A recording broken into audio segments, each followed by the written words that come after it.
Cette semaine... Laisse-moi recasser. Cette semaine, arrête de rire. Calice. C'est bon, ça continue, Antoine. Oh là là.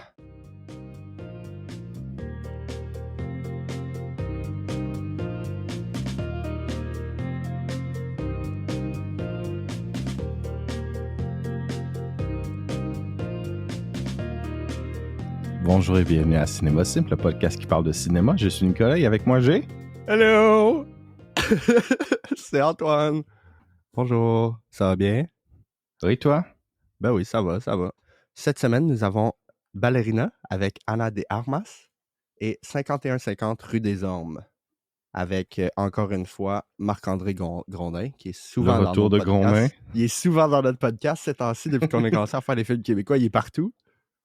Shout-out Marc-André. Fait que...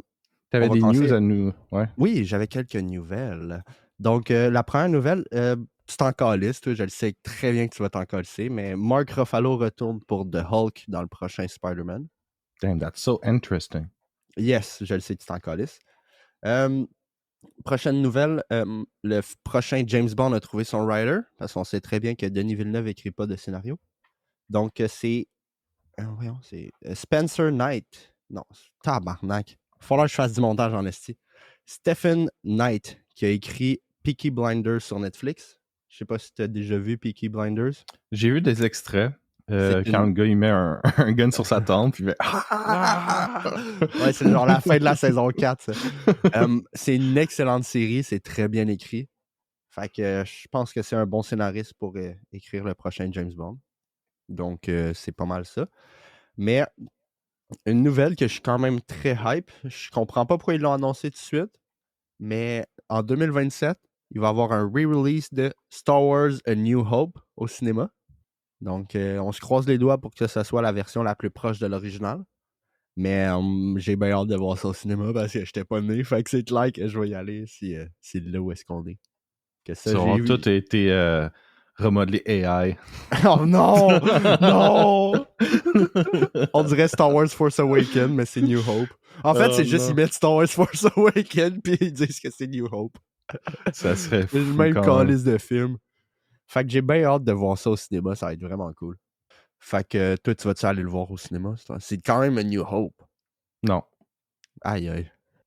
Alright. Fuck. C'est parce que je suis pas autant fan de Star Wars que toi, mon gars. Je suis désolé. Comment qu'on continue le podcast? J'ai vu le film, c'est comme ça. Fuck. Ah là là. Donc, t'as-tu... qu'est-ce que t'as fait cette semaine, Nick? T'as-tu regardé quelque chose? On peut faire ça avant. Ça va être plus intéressant. C'est pas très intéressant pour le public, mais ok. Fuck. Ah ouais? J'ai continué à regarder X-Files. C'est pas mal tout ce que j'ai fait. Alright.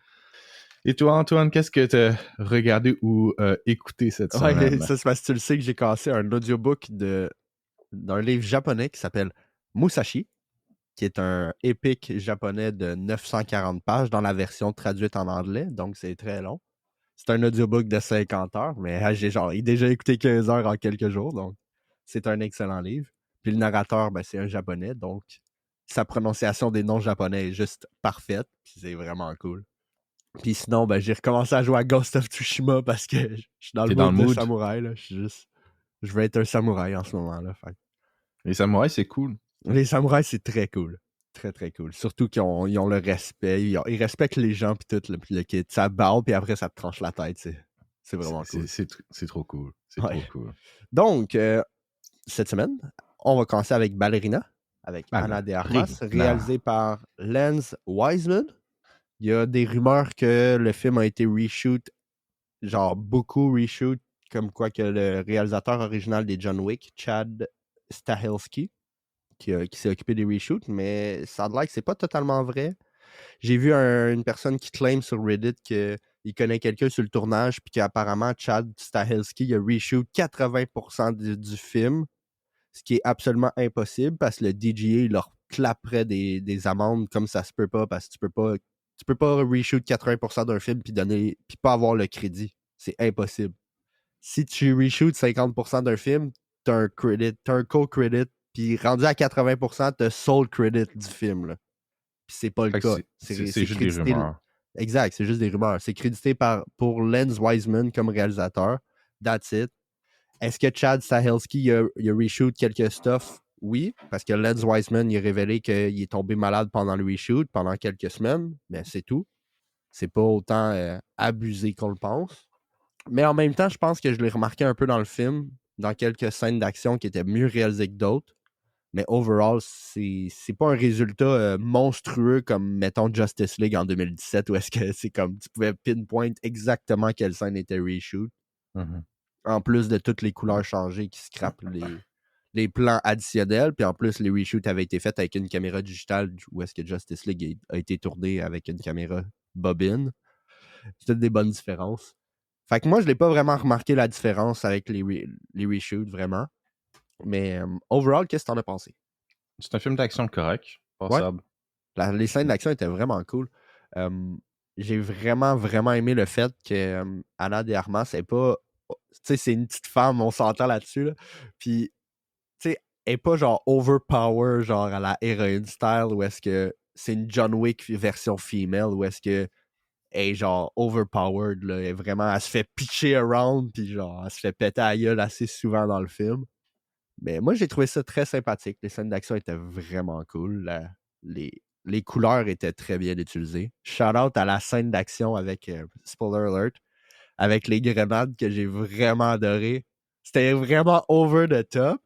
Mais genre au début, tu sais, je sais pas si t'as remarqué au début de cette scène-là, à chaque fois qu'elle lance une grenade, elle s'éloigne. Même plus qu'elle lance des grenades, plus qu'elle est proche de la grenade, mais elle survit quand même parce qu'elle est derrière une porte ou ces affaires-là.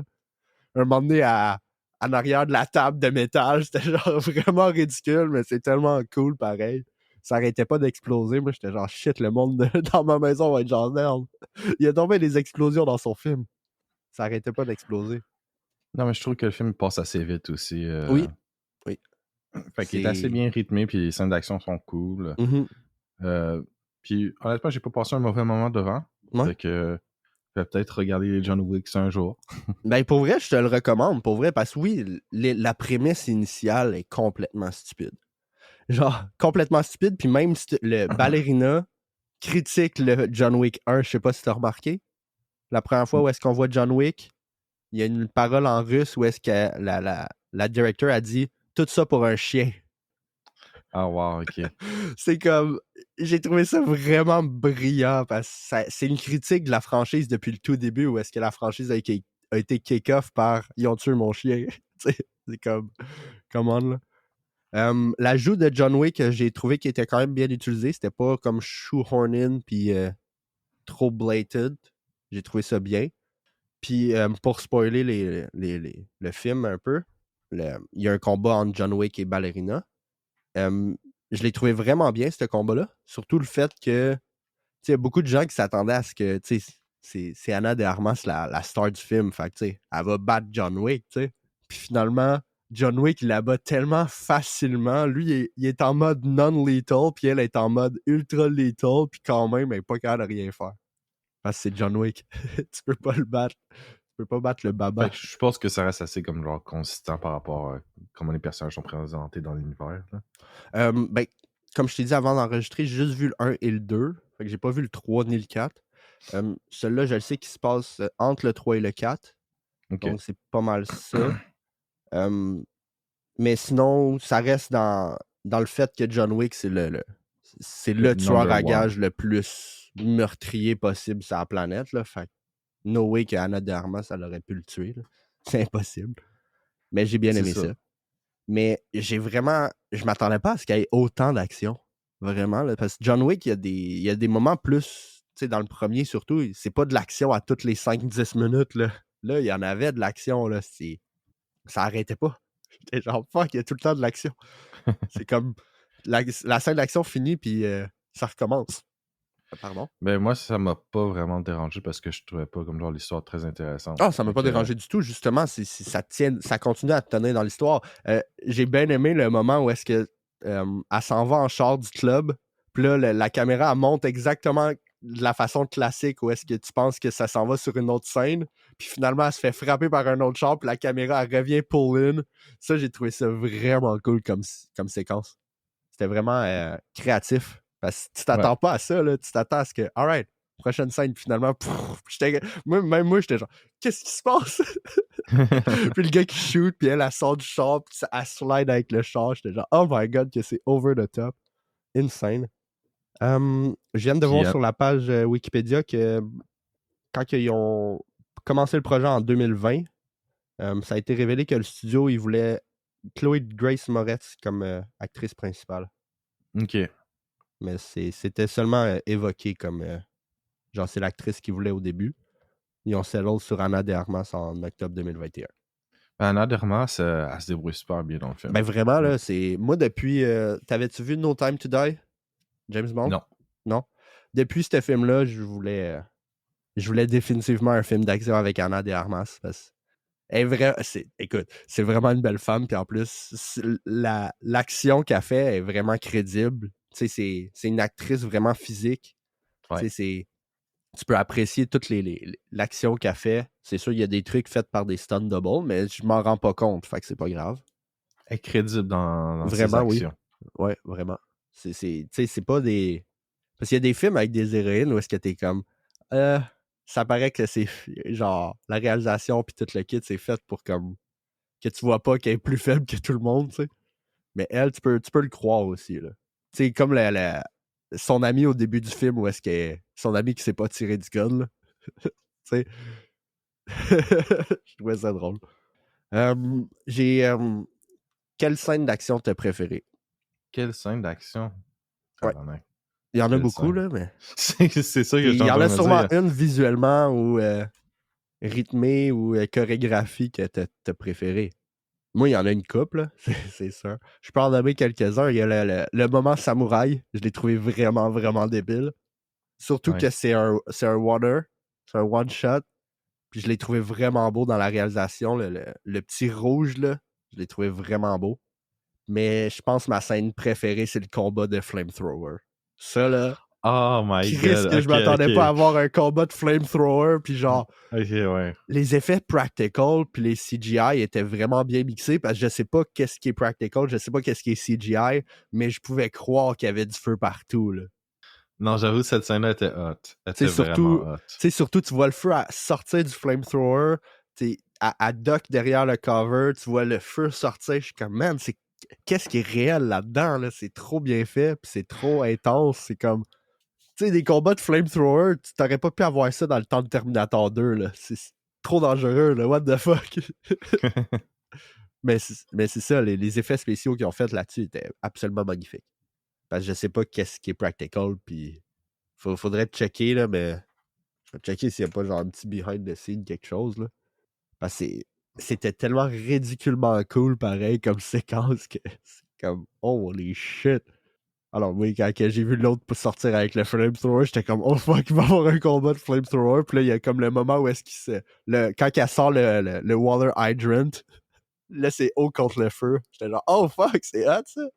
Puis là, ça faisait comme un peu la scène dans... Ça m'a fait penser un petit peu au moment dans Batman v Superman où est-ce que Superman, il se bat contre Doomsday avec les deux, ils se pointent le laser, là. J'avais trouvé ça cool. Non, vraiment, l'action était vraiment bien rythmée, vraiment bien réalisée. Il y a juste la première scène d'action que je trouvais un petit peu choppy au niveau de la réalisation. Il y avait beaucoup plus de quick cut que je m'attendais. J'étais comme, j'espère que ça va pas être de même tout le long du film. Puis finalement, ça s'est comme restabilisé pour la séquence du club, justement. Oui, ouais. Cette séquence-là, je l'ai trouvée très bonne. Parce que justement, tu penses, elle va les péter à gueule, puis finalement, elle se fait ragdoll pendant quasiment tout le combat. C'est exactement ça. Parce que c'est une petite femme qui se bat contre des hommes qui sont 2 fois plus forts qu'elle. Fait que j'ai bien aimé qu'ils ont utilisé ce petit côté réalisme-là, puis le fait de... Tu sais, la line de la director qui est « Fight like a girl ». Puis là, c'est là qu'elle comprend « Alright, faut pas que je me tienne au règlement de combat, là. Faut juste, alright, kick des chenolles puis ces affaires-là. Là. » C'est normal, c'est ça que t'as comme weapon si t'es une femme qui se bat contre un homme. T'as la chance de frapper les chenolles, frappe les chenolles. T'as gagné rendu là. Il n'y a pas un homme qui se lève après s'avoir fait frapper les chenolles. Non. Je l'avais tellement trouvé abusé quand elle se bat contre le gars. Elle knock out le gars, puis il frappe les chenolles après.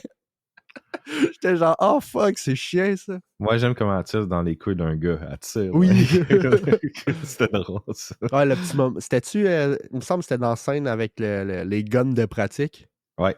C'était comme vraiment excessif le nombre de balles de pratique qu'elle shootait sur le monde. C'était genre pa sur un seul gars. Là. C'est comme. Damn. Je pense même pas qu'ils font des guns de paintball de même, mais c'est pas grave. Les guns de paintball qui sont littéralement comme des vrais guns et non le gros truc par-dessus le gun de paintball. Mais ouais, l'action était cool. Puis la prémisse, tu sais, il y a des affaires, c'est comme. Est-ce que c'était vraiment nécessaire que l'autre femme soit sa sœur? Tu sais?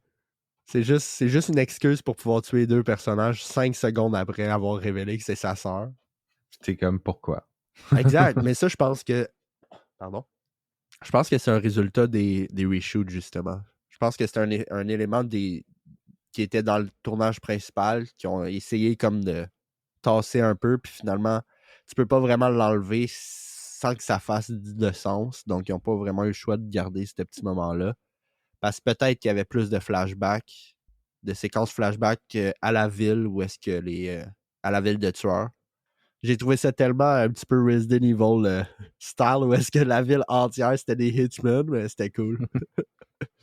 Un peu ridicule, mais quand même très cool. Là, ça fait du sens, le petit kid qui pointe son finger gun là, à la fille quand elle arrive à la ville. C'est comme, c'est sûr, ils sont tous entraînés pour tuer des gens. Ah, puis je tiens juste à mentionner ça, c'est pas par rapport au film, mais Ana de Armas, on l'a vu main dans la main avec Tom Cruise récemment. Quoi? A été photographié. Puis Quoi? Ana de Armas a été... quelqu'un a vu qu'elle a liké un hate post contre Nicole Kidman. What the fuck? Fait que c'est l'ex de Tom Cruise. C'est vrai. Attends, je vais aller voir ça. Fait que tout le monde est en train de se dire, est-ce que Tom Cruise, il déteste encore Nicole Kidman? Ben oui, c'est là genre quelques jours en plus que c'est sorti. Ouais. Ben ça a l'air qu'ils cachent plus leur romance. Non, c'est ça. Je pense qu'elle aime un petit peu les hommes plus âgés. Dilf. Elle était avec Ben Affleck pendant genre 1 an. Ouais. Elle aime les Dilf. Mais remarque, elle est quand même rendue... quand même rendue à 37. Là, elle peut bien sortir avec un homme de 50 ans si elle veut. Là. Ah non, mais je veux pas dire qu'elle a pas le droit, mais c'est... T'sais, on est loin de DiCaprio, là. Non, je sais. Hein. Ah, mais c'est quand même drôle. Fait qu'elle va tomber dans Scientologie. Fuck. C'est ça que tout le monde a dit. Another soldier lost. Another soldier lost. Oh, man. Elle va perdre tout son argent à Scientologie. Come on. Encore. Fuck, man. Another one. Yep. Non, mais sa réjouissance dans le cinéma américain est tellement insane à elle. Là. Elle est arrivée comme une bombe avec War Dog, puis après, c'était genre gros projet après gros projet après gros projet. Comme, check-moi bien, il m'a montré mes boobs dans Blade Runner, puis je vais devenir famous. C'est comme, boom! Ça a marché? Ça a fucking marché, c'est ça le pire. C'est vraiment Blade Runner qui l'a lancé dans une grosse carrière. Là. Merci, Denis, hein? Ouais.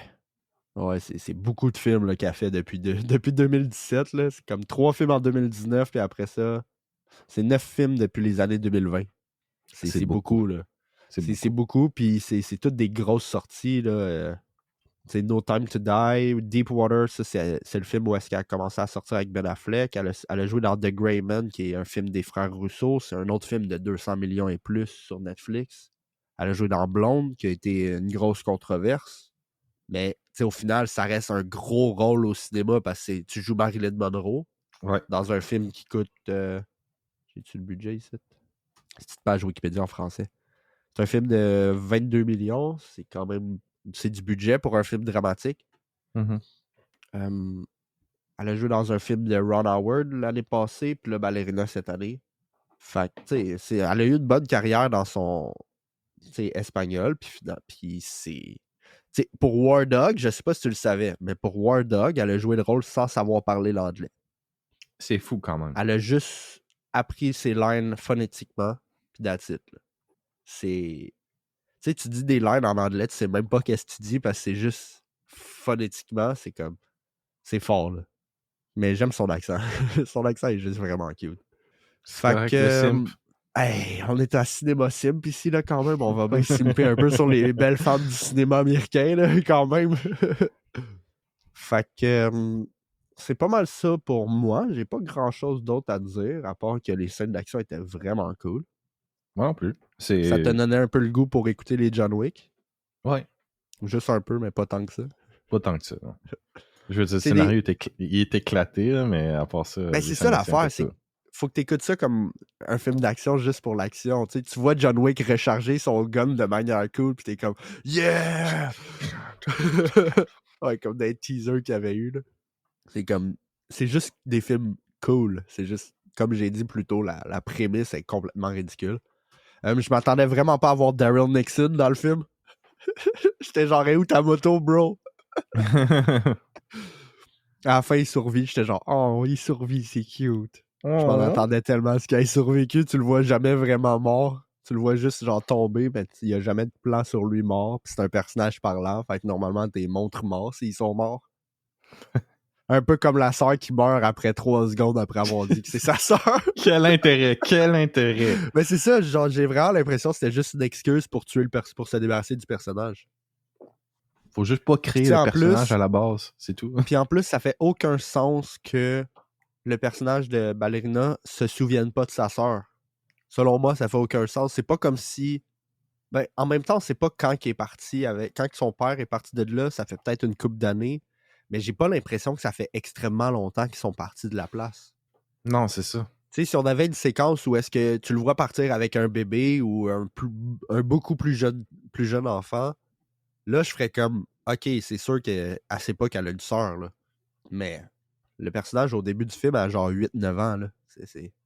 Clairement, elle va se rappeler qu'elle a une sœur, là.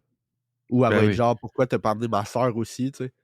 Mais ça fait du sens, le fait que sa sœur est comme too in, too deep, genre. Fait que c'est pour ça qu'il l'a pas amené, mais... Un petit peu ridicule, comme on dit, là, Ben, le scénario était ridicule en soi. Ouais, c'est un scénario de film d'action disjointed, fait que c'est comme...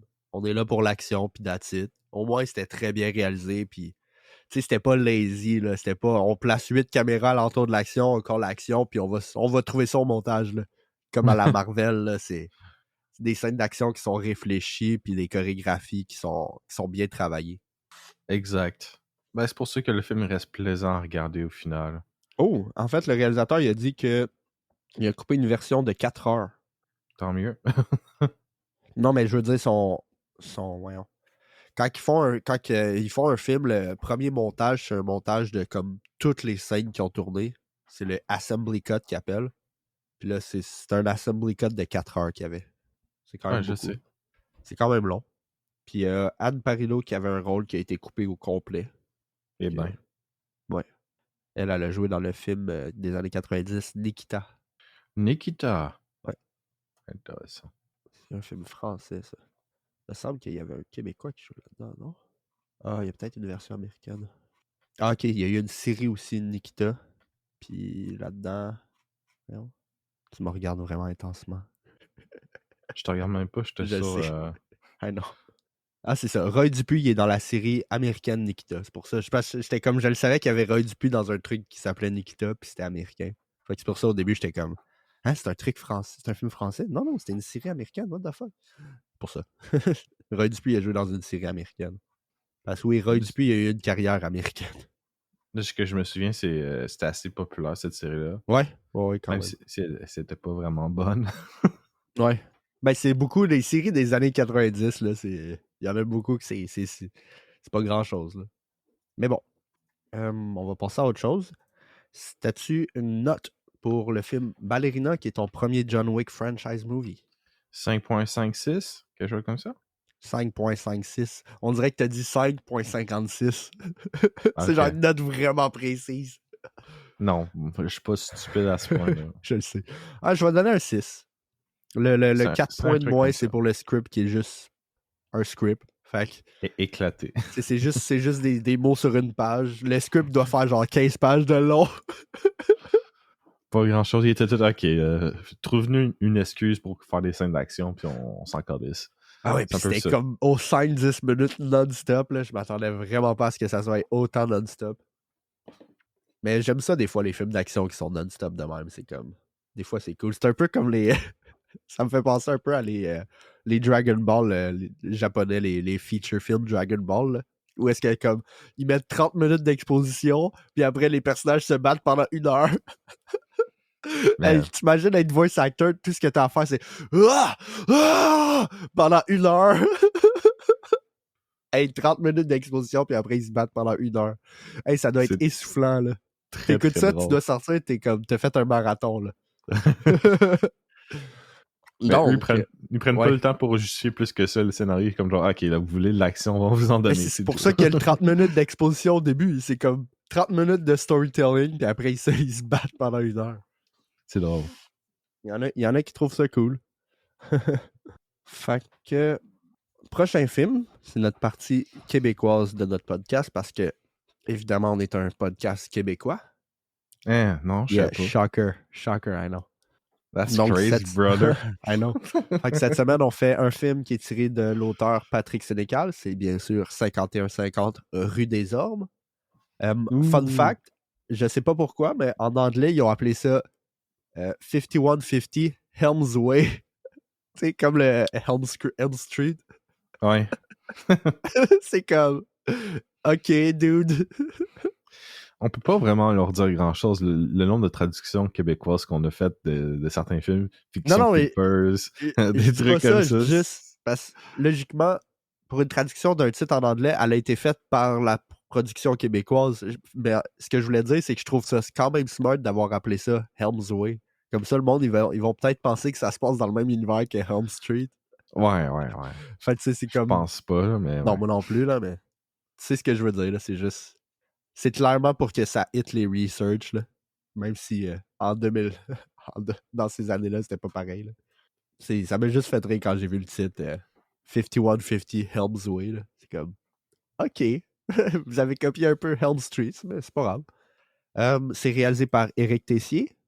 La semaine passée, j'ai révélé qu'il a réalisé les Pee-Wee 3D. C'est son film après 5150 en passant. Wow. Il a fait 5150. Un film quand même intense, genre, c'est écrit par un auteur de films de livres d'horreur. Puis le gars, après, il s'en va faire les Pee-Wee 3D, l'hiver qui a changé ma vie. C'est based as fuck. Oh là là, c'est vraiment based. Mais j'ai trouvé ça, impression générale, 51-50. Un peu chiant. Un peu chiant? Ouais. Qu'est-ce que t'as trouvé chiant? J'ai juste pas trouvé...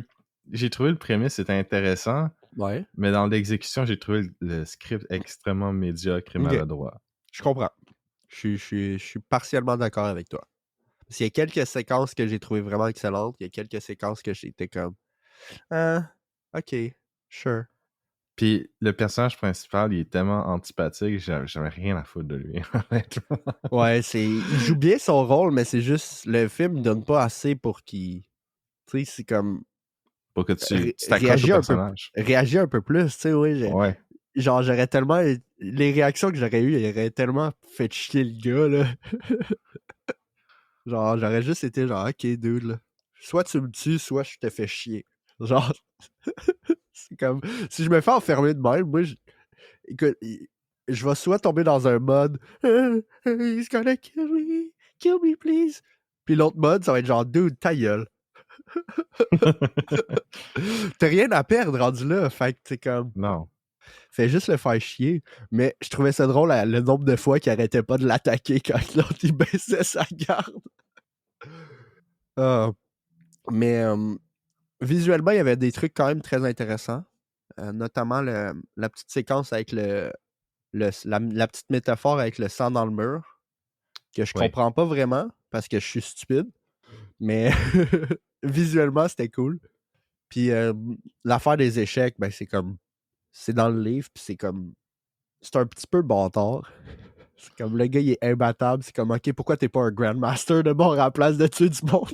Ouais, non, qu'est-ce que tu fais là, mon gars? Genre, ces affaires de morale, puis ces affaires-là, ça fait aucun sens. C'est comme... Ça fait comme vraiment corny, en vrai. Ouais, ben moi, je m'attendais pas à un film où est-ce qu'il essaie de passer le tueur en série pour un bon gars parce qu'il tue des gens méchants. C'est comme... Ça fait un peu comme genre un truc de morale quand t'as 12 ans, comme genre, oh my god, that's so deep. Oh, ouais, oh. exact. C'est un peu comme ça que je l'ai ressenti. C'est comme, ok, ouais, c'est un comprends. peu cheap. Parce que pour moi, le film, là, c'est Dexter. Si Dexter était mal écrit, puis Dexter, c'est déjà assez comme genre, ok, des fois, c'est pas, c'est pas bien écrit. C'est bâtard un peu Dexter, là. Ça, c'est avant Dexter, en plus, là. Ouais, fait que c'est juste un Dexter encore plus pauvre.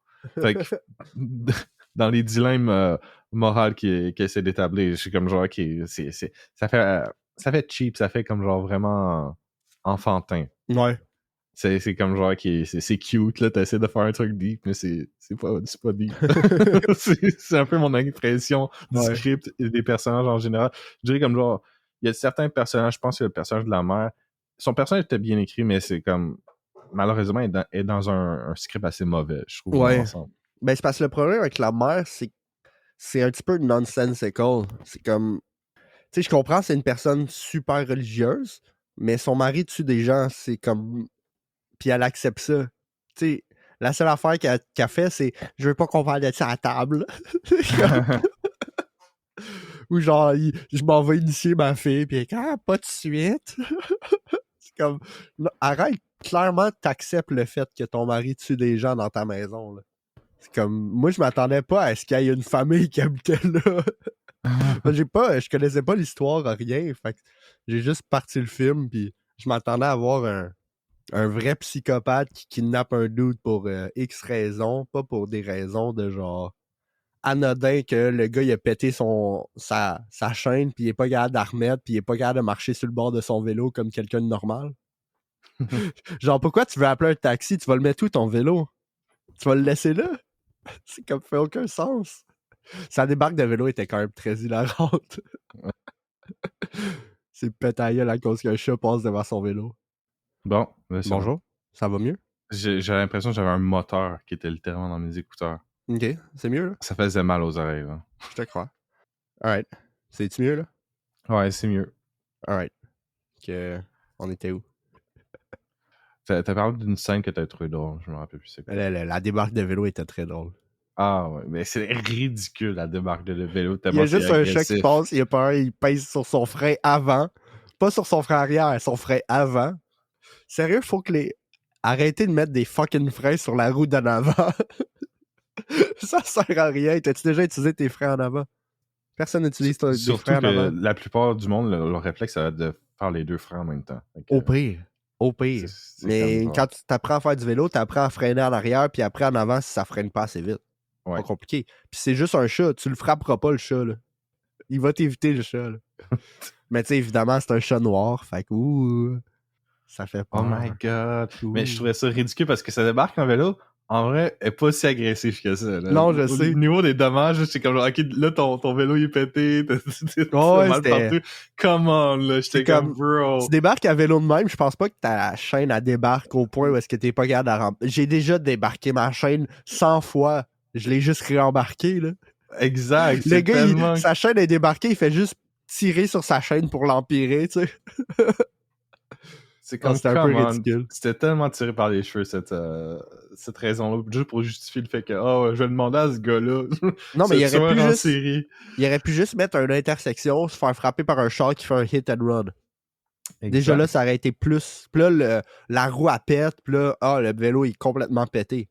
Là, ça aurait fait du sens. C'est juste, alright, on va aller demander à ce gars-là. Puis le gars est comme, moi, je travaille pas, là. Fait que, attends dehors. Puis le gars, il est comme, il m'a dit d'attendre dehors, mais je suis plein de sang. J'utilise-tu la hausse dehors ou je m'en vais en dedans? Toutes les maisons, ils ont des hausses dehors. Utilise la hausse, esti. Le gars, il t'a dit de pas rentrer. Tu rentres pas chez quelqu'un que tu connais pas. Même s'il est en train de te rendre service à appeler un taxi. Il y a tellement de trucs qui sont stupides juste pour faire que le scénario marche. Exact. Il marche pas. Exact. Mais, tout ça étant dit, la performance de Normand D'Amour est vraiment excellente. Sa performance est vraiment bonne. Puis, je m'attendais pas à ce qu'elle soit aussi bonne parce que moi, ce que je connais de Normand D'Amour à la télévision, c'est Stats. À la télé, qui jouait l'année passée. Stats. Puis, écoute, à chaque scène que je vois qu'il fait, j'ai l'impression qu'il lit un texte. Puis en plus, à chaque fois que je le vois dans une série télé d'aujourd'hui, il a tout le temps ses longs cheveux puis sa barbe tout le temps pareil. Genre, clairement, il y a une stipulation dans ses contrats qu'il peut pas se raser et se couper les cheveux. C'est comme, on dirait tout le temps le même personnage. Comme, come on, dude. Puis là, ben, de le voir avec les cheveux bruns courts, avec une moustache, j'étais genre, Chris, ça fait changement, là, enfin. Puis il donne une bonne performance. J'ai bien apprécié aussi les petits moments dreamlike un peu pendant qu'il jouait aux échecs. Ouais. Cette petite séquence-là, je l'ai trouvée bien intéressante. C'est sûrement les séquences les plus intéressantes du film, ouais. pour moi. C'était beau. C'était spécial, puis c'était bien pensé aussi. C'est surtout les petits moments où est-ce que tu vois comme le sang noir couler de tous ces orifices, pour montrer que t'es pas bon, t'es pas un juste, t'es un non-juste. C'est que ça fait aucun sens. Puis là, juste en tant que qu'est-ce que je fais? Puis là, il fait son move, puis tout se rétracte. Puis la face de Marc-André Gondrin qui est comme tarnac, je me fais encore battre. Oh là là. Puis quel genre de psychopathe se laisse se faire filmer par la personne qui est capturée? Pourquoi il le laisse filmer? J'ai aucune idée, man. Ça fait pas de sens. Je comprends que c'est comme pour essayer de le battre, mais c'est pas comme s'il voyait pas la caméra. La première fois qu'il place la caméra, il dit « Ouais, mais c'est un méchant film que tu fais là. » Oh my God. Là, je veux juste qu'on parle... Vas-y. T'allais-tu dire quelque chose d'autre? Non, vas-y. Je veux qu'on parle de la scène la plus drôle. C'est quand que Normandamo écrit « Va-t'en haut! » Puis là, Marc-André Gondin, il l'imite en faisant « Va-t'en haut! » Si je l'ai ri, celle-là. Juste après l'avoir quasiment battu, puis que ça a fini en nul, puis Normandamo, il est dans tous ses états parce que c'est probablement sa première nulle à vie. Va-t'en haut! Si je l'ai trouvé drôle, celle-là. Oh là là. Ça, c'était tellement hilarant. Là, comme la delivery de Marc-André Grondin à ce moment-là était magnifique. Pendant ce temps-là, t'as Normandamo, il est perched up, il est genre... la femme est toute polie à chaque fois qu'il parle, elle le vouvoie. C'est comme, pourquoi tu le vouvoies? Il est enfermé chez vous. Allez en haut, s'il vous plaît. Mais Sophia Vachon a donné une très belle performance aussi. Ouais. C'est ça l'affaire, c'est que les 3 acteurs donnent des bonnes performances avec un script médiocre. Ouais, mais ça reste un script assez médiocre. Puis qu'est-ce que je voulais dire tantôt, c'est que pour moi, le serial killer qui intimide sa famille en soi, là, ouais. Parce que c'est pas mal ça. C'est littéralement la saison 4 de Dexter pour moi. Ah ouais? Je me suis sorti la même année en plus. Fait que... Je me suis rendu à la saison 4.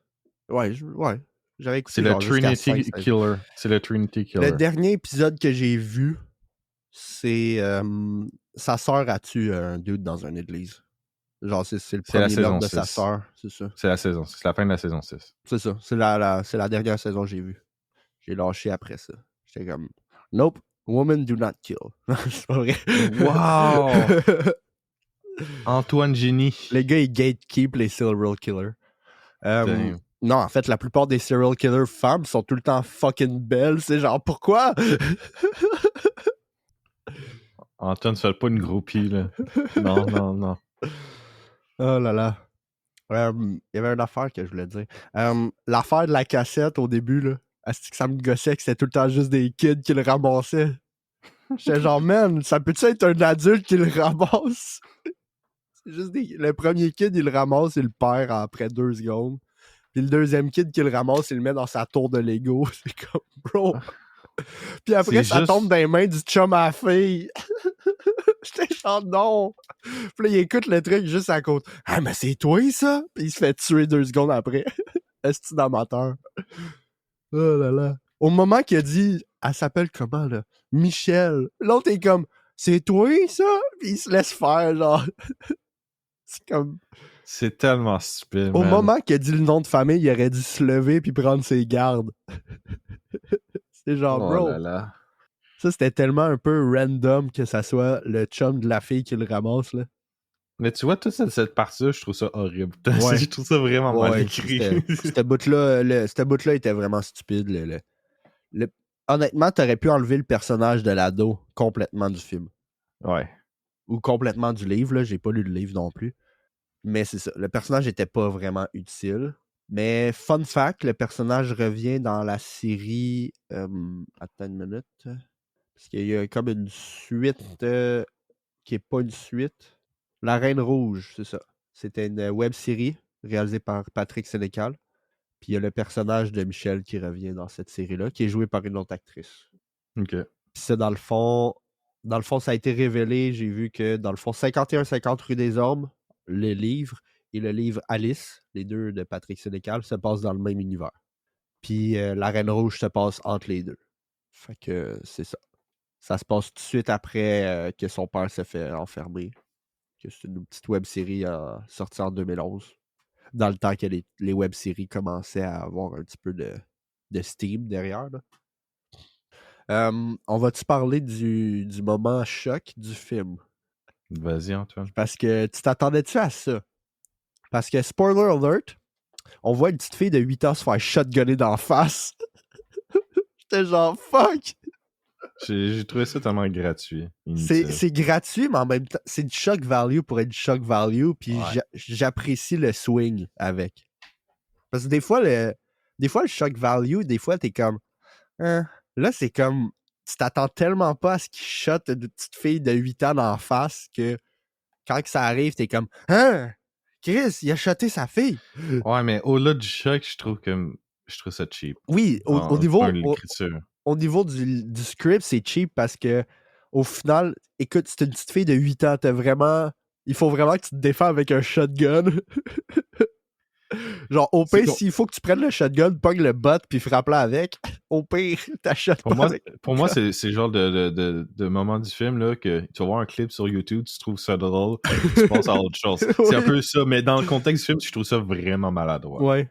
Non, je comprends. Mais moi, pour le shock value, il a marché. Ben, j'ai genre, Chris, il a tué sa petite fille. Mais tu sais, c'est juste quand tu penses à la scène, quand tu look back, t'es comme, Chris, t'aurais pu juste la kicker comme si t'étais un Spartiate, puis t'es une petite fille, là. T'es pas. Si t'es pas capable de te défendre contre une petite fille avec tes mains, là, t'as un problème, là. J'ai trouvé ça vraiment drôle. Puis Marc-André Grondin qui est juste genre, hey, il faut qu'on continue la partie, là. C'est comme ta gueule, d'où. Le gars, il veut juste prouver qu'il a tort, pis that's it, là. Ben, c'est comme le moment quand que la femme, elle colle le taxi, là. Le gars est comme, non, je peux pas, faut que je le batte. C'est comme, non, va-t'en. Ta gueule, esti, what the juste fuck? en aller. Non, Oh le my script God. est stupide, c'est juste une chance, les acteurs sont bons. Ouais, mais Si ça les sauve pas acteurs le film donnent pour moi. Je vais être sincère. Ah, je comprends ça. J'imagine tu veux passer à une note? Ben, t'as-tu d'autres choses à dire ou. Non, je pense pas. Je pense que j'ai passé pas mal au travers de ce que je voulais dire. Je pourrais mentionner que j'ai déjà rencontré Patrick Sénécal au Salon du Livre. Il a signé un de mes livres que j'ai de lui. C'est le livre Contre Dieu. L'as-tu lu? Oui, je l'ai lu. Ok. En fait, ouais, je viens de me réaliser. J'ai pas lu juste un livre qui est Running Man en dehors de l'école. J'ai aussi lu Contre Dieu. Mais Contre Dieu, c'est un petit livre de rien du tout. Là. Attends, je le lis ici. C'est vraiment un petit livre. Là. Ok. C'est tout mini. Là. Puis ça a été. Tu vois juste une page blanche. Ouais, je vois un peu la signature. C'est bon. Il a signé. Il a signé pour Antoine une terrible descente dans le désespoir. Thanks, dude. Parlais-tu du livre ou de ta vie, là? Ouais, je sais pas.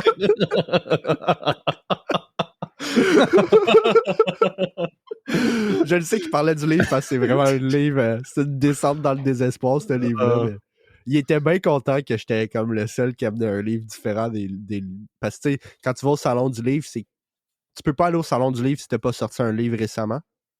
Ok. Si mon frère était là, il pourrait me corriger, mais je suis pas mal sûr qu'il faut que tu ailles sortir un livre dans l'année ou un livre qui s'en vient. Tu peux pas, mettons, être un auteur qui a sorti un livre il y a 3 ans puis aller au salon du livre. Un exemple. Pas mal sûr. Faut que ton nom soit dans l'actualité. Exact. Puis dans le fond, tout le monde allait là pour un livre qu'il avait écrit récemment pour le faire signer. Puis moi, j'étais arrivé avec Contre Dieu. J'étais genre, yo, what's up? Yo, what's up, homie? Yo, what's up? J'ai une une de mes photos de profil, c'était avec lui sur Facebook, me semble. Si je suis pas mal sûr que je l'avais pas enlevé. Là. On va aller voir pour le fun. Si je regarde mes photos de profil, puis je suis comme tabarnak. Du vrai niaisage. J'en ai en chess, c'est vraiment drôle. Ah, lève-là, c'est ma première photo de profil, c'est avec Patrick Sénécal. Oh là là, c'est drôle. Tu iras voir ça. Moi, quand j'ai vu le monsieur, j'étais genre, je m'attendais tellement pas à ça. Genre, tu sais, des auteurs, tu t'es vois pas, hein, fait tu t'imagines quelque chose d'autre, puis quand tu le vois, t'es comme, il a l'air de ça, lui. Il a juste l'air d'un nerd, c'est drôle. T'es-tu en train d'aller voir de quoi il a l'air? Ouais. Tu know. Non, ton Facebook, c'est juste des trucs de CinemaSim. Non, mais si tu vas voir mes photos de profil, tu vas voir, c'est la plus vieille. C'est en 2012. Okay. Il a l'air genre un petit peu creepy. C'est-tu que j'ai de l'air jeune sur la photo? T'as quel âge? 12, 13, 14, 15, 16. J'avais 16. C'est vrai qu'il a l'air un peu creepy. Il a l'air un peu creepy. Il a vraiment l'air d'un gars qui a écrit ces livres-là. Genre. Wow. Mais il était super gentil. Pour le 2 minutes que j'y ai parlé. Okay. Mais tu sais, j'y ai dit, parce que ce livre-là, Contre Dieu. Donne-nous ta note. On a-tu noté? 3 ou 4, là. Un truc comme 4. Ça. OK. Moi, c'est 5.5. OK. J'ai pas passé un mauvais moment. Il y a des bouts que j'ai trouvé intéressants. La petite séquence de... le petit reveal qu'il est en train de bâtir un jeu d'échecs avec des cadavres. C'est assez spécial. C'est macabre au bout. C'est très spécial. Mm-hmm. C'est original un peu. J'ai trouvé ça vraiment dégueulasse quand il a montré son bébé, par contre. Puis après ça, il embrasse la tête du bébé mort. C'est comme, that's disgusting, dude. That's a bit too much. Yeah, it's a bit too much. Mais c'est un juste. Moi, je crée mon armée des non-justes et des justes. Fait que je vais déterrer des cadavres. Quoi? Wow. What the fuck? C'était un peu fucké. Mais c'est ça. Pour revenir au livre, Contre Dieu, c'est un livre qui a pas de phrase. OK? Il n'y a aucun point dans le livre. Ah, d'accord. OK? Fait que le livre, il est non-stop. Puis, il est raconté au-dessus. Ah, wow. C'est vraiment, vraiment spécial. Genre, je peux te pogner un passage, là. Attends. Genre, elle cesse ses cris, elle sanglote, mais tu brandis toujours la lampe. Tu beugles et tu pourrais fracasser le crâne avec cette lampe, alors elle ferait de quoi? Tu sais, c'est vraiment au-dessus, puis c'est... Tu sais, t'as l'impression que ça t'arrive, là. C'est vraiment spécial. C'était vraiment un projet pour lui, c'était un projet expérimental, je crois bien. Là, parce que c'est un petit livre de même raconté au-dessus avec aucun point. Là, c'est juste des virgules. Puis même pour les dialogues, OK, il est marqué, mettons, tu lui demandes pourquoi il a cessé de te suivre ce soir et sa réponse. Puis là, il n'y a pas de point-virgule, c'est carrément tiré parce que tu souffres. Puis après, la phrase d'avant continue. Sa réponse t'ébranle un peu. C'est vraiment coupé comme ça, c'est vraiment bizarre. Ah, d'accord. Le flow est bizarre. Intéressant. Ouais, le flow il est bizarre, mais c'est quand même bien écrit. C'est intéressant comment c'est amené. Puis même la fin, il n'y a pas. Tu sais, le livre s'appelle Contre Dieu. Je vais te spoiler la fin. Mm-hmm. Puis la fin, c'est comme ton regard plein de l'abîme que creuse chacun de tes pas et tu poursuis ta guerre contre moi. Tu sais, c'est comme si c'est Dieu qui te parle, dans le fond. C'est assez intense. Ouais, c'est intense.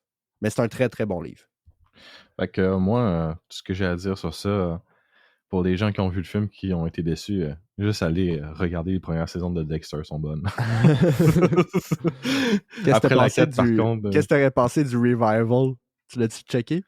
C'est le 3e revival. Je sais, mais... C'est le 3e... Oui.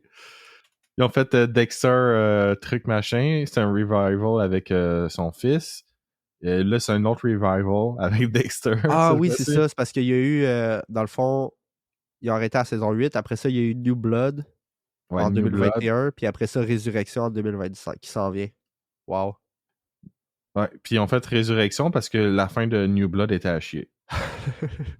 C'est comme la deuxième fin de Dexter qui était à chier. Félicitations, les gars. Vous avez foiré 2 fois de suite. C'est incroyable. Dexter, c'est pas un des shows qui utilise la vieille technique de flashback où est-ce qu'on change juste la coupe de cheveux de l'acteur principal puis il a quand même l'air vieux. C'est hilarant, mon gars. C'est hilarant. J'adore quand les shows font ça. Ils s'en calissent. Décadence font la même chose avec Tobin Bell. Tobin Bell, c'est un vieillard. Ils font juste y mettre une casquette backward. Non, mais ils ont juste mis une perruque à l'acteur qui fait Dexter, puis il est comme si c'est un ado maintenant, les gars. Yo! C'est tellement ridicule. Mais j'adore ça. C'est tellement drôle. Ouais. Attends, faut que je trouve ça, là. Je vais t'envoyer un lien. Parce que je sais que t'as probablement pas vu les décadences. Fait que faut que je t'envoie ça. C'est tellement hilarant. Ça, c'est pour un flashback du dude. Va voir ça. C'est tellement hilarant, là. Tabarnak, mon gars. Yo! What the hell is that garbage? Genre, tu vois clairement que c'est un vieil homme. Ils ont juste mis un baseball cap en arrière. T'as-tu vu le premier cas? How do you fellow kids doing? I'd like to play a game. C'est comme la joke avec... c'est qui l'acteur, là? T'as déjà vu le meme, là? Ouais. En fait, je pense que le meme, c'est pour rire de ça. Mais regarde Dexter ado, ok? Je t'envoie ça. Yeah. Ah ouais. Je m'en rappelle. C'était horrible. Oh, c'est horrible. C'est tellement drôle. Faut juste marquer Dexter young with a wig. C'est tout. C'est très, très drôle. Attends, va voir ça. C'était un skit, mais je pense que c'était justement pour rire de l'affaire de Tobin Bell dans Décadence. Ah oui, ok, oui. Non, mais ça fait du sens. How do you do, fellow kids? How do you do, fellow kids? C'est tellement un classique, je veux dire. Eh ouais. Alors, c'est hilarant. Quand les shows, les films font ça, ils font juste slap une autre coupe de cheveux qui a de l'air plus jeune. C'est comme ta gueule, c'est magique. Fais juste, exact, c'est comme, suspends ton disbelief puis crois que c'est un jeune, ok? T'as pas le choix. Fait que, qu'est-ce qu'on va regarder la semaine prochaine, Antoine? Semaine prochaine, il y a Naked Gun qui est sorti la semaine passée. C'est arrivé deuxième au box-office, puis ça a l'air très très drôle. J'ai vu une bande-annonce, je crois. Moi aussi. Fait que c'est un remake du classique. L'original était Police Squad en 82. Oui. Puis ça, c'était un film avec Leslie Nielsen. Puis là, on a Liam Neeson. Tabarnouche. C'est hot. C'est hot, pareil que le... Mais ça, j'ai déjà vu des séquences. Je pense pas que j'ai déjà vu les films au complet.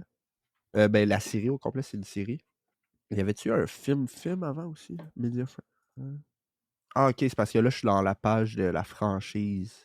Puis il y a eu les films de Naked Gun, From the Files of the Police Squad. Après ça, The Naked Gun 2.5, The Smell of Fear. Puis après, The Naked Gun 33 and 1/3, The Final Insult. Ouais, j'ai déjà vu des séquences, mais j'ai jamais vu les films au complet. Ça, c'est le genre de film que tu peux juste regarder les petites séquences drôles puis trouver ça très drôle. OK. Mais j'ai bien hâte de voir le film avec Liam Neeson. Liam Neeson, il est capable de faire de la comédie, puis c'est quand même underrated de sa part pour les comédies, parce qu'on le connaît beaucoup plus pour des films d'action. Ouais, mais j'ai hâte de voir qu'est-ce qu'il va faire avec Naked Gun. Ça a l'air d'être un film assez le fun. Ouais. J'espère juste que c'est pas la cinématographie classique qu'on a ces temps-ci. Are you okay? Ouais. Pourquoi? Ok, c'est parce que ça shakeait, genre. Tu shakeais dans le bas de toi, c'était drôle. Je vais aller voir juste le trailer vite. Oui. Il y a encore le petit look trop clean des films qu'on a aujourd'hui, mais c'est pas grave. J'étais en train de regarder le trailer, il arrache les bras. Il y a un bout où est-ce qu'il voit une personne se faire donner un blowjob dans un thermal shit. What the fuck? Il y a carrément un dude qui se fait le blowjob sur un thermal camera. Oh wow, c'est clair, je veux voir ça. Oh my god. Non, Liam Neeson, il peut être très très drôle. Il a déjà joué dans une couple de comédies en fait. Notamment Star Wars, Phantom Menace. C'est pas vrai, c'est pas une comédie, mais... Dog, ta gueule. Il a joué dans La Liste de Schindler, qui est une très bonne comédie. Ah, je m'excuse. Calice. Ah, je m'excuse. Ton ami, c'est-tu Hitler? C'est quoi? I'm sorry. Non, il a joué dans The A-Team. Ça, c'était une comédie action. Puis, c'est pas... la séquence n'est pas hilarante, mais il a joué dans une séquence de Ballad of Buster Scruggs. Tu l'avais-tu vu, celle-là? Non. Un film des frères Coen. T'as pas vu ce film-là? Non, je l'ai pas vu. Faudrait que tu le vois pour vrai. C'est un film anthologique de western. Ah, ok, celle-là, je me rappelle jamais du nom. Ok, ouais, je l'ai vu. Ok, c'est ça. C'est la séquence avec le gars qui joue dans Harry Potter où est-ce qu'il pitch en bas du pont. Parce qu'il préfère avoir une poule. Parce que la poule, elle rapporte plus d'argent. Ouais, c'est aussi mais la séquence, est aucun dialogue. C'est genre la meilleure séquence du film. C'est aussi grâce à cette anthologie-là qu'on a le meme First Time avec James Franco. Ouais, ça, c'est un classique, ça. Quand j'ai vu ce film-là, je me suis dit, oh, ça, c'est un meme. Puis moi, je me suis dit la même chose. C'est devenu un meme. Ah non, c'était parfait. Ce meme-là, il était juste parfait. Le gars qui pleure, puis Franco qui est genre, First Time. Puis je suis sûr que c'était sa première fois aussi à Franco, là. Tu peux pas survivre une pendaison, là. Ouais, c'est quoi l'autre film? L'autre film, c'est le film canadien. Que je vais dire un film canadien, vu que c'est un film qui a du français et la page en français Wikipédia ne me donne pas les deux langues. C'est un film français et Lingala. Donc, c'est le film qui s'appelle, en français, le film s'appelle Rebelle. C'est un film sorti en 2012. C'est un war drama réalisé par Kim Nguyen.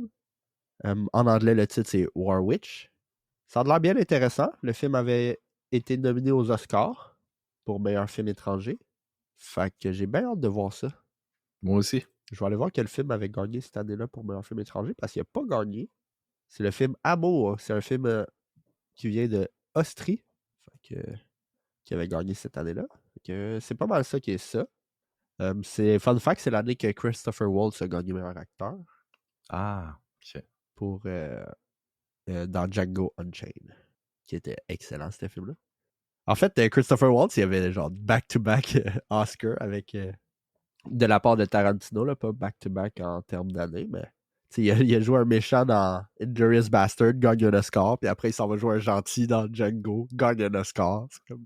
Le gars, il est trop fort. C'est incroyable cet acteur-là. Ouais. C'est Inglourious Bastard, c'est genre le premier rôle qui l'a fait vraiment connaître pour de vrai. Parce qu'il a joué dans beaucoup de films avant, mais c'était surtout des films allemands. Puis là, il arrive dans Inglourious Bastard, puis genre, it's a bingo! We just say bingo. Ça, c'est un de mes films préférés, Inglourious Bastard. Tellement un bon film. You good? Ouais. Ouais, t'es genre en train de te frotter l'œil pendant genre 2 minutes. Y a-tu quelque chose que tu veux rajouter sur l'épisode ou C'est pas mal tout, honnêtement. Ouais. Pas mal ça qui est ça. Parce que là, je commence à parler beaucoup. Je suis comme, parle donc un peu, Nick. Ben, j'ai rien à dire. L'épisode est fini. L'épisode est fini. Bye. Fait que vous pouvez nous suivre sur Facebook, Instagram, YouTube. On est sur toutes les plateformes que vous connaissez pour les podcasts, notamment Spotify et Apple Music. Puis on est également sur YouTube, où est-ce qu'on a le plus d'audience sur YouTube. Fait que merci les gens de YouTube de cliquer sur notre vidéo, écouter 40 secondes puis repartir. Thanks. Thanks, I guess, ça me donne des vues puis moi j'ai compte. Fait que c'est pas grave. Fait que s'il vous plaît, commentez et activez la cloche des notifications. S'il vous plaît, commentez. Puis si t'as un film tu veux qu'on écoute, on va l'écouter, là. Puis si on l'aime pas, on va t'envoyer chier. C'est aussi simple que ça. On haït notre audience. C'est base, Antoine. Bravo. Ouais, c'est très based. Anyway, le monde se rend jamais jusqu'ici, là, fait oh là là, fait Naked Gun la semaine prochaine, puis un film qui s'appelle War Witch, Rebelle, à ne pas confondre avec le film Rebelle, sorti la même année, qui est un film d'animation. Malheureusement, quand je fais des recherches, j'ai toujours la fille, la rousse. Ouais, le film d'animation, là. Fait que c'est pas mal ça. Bye bye. À la prochaine. Au revoir.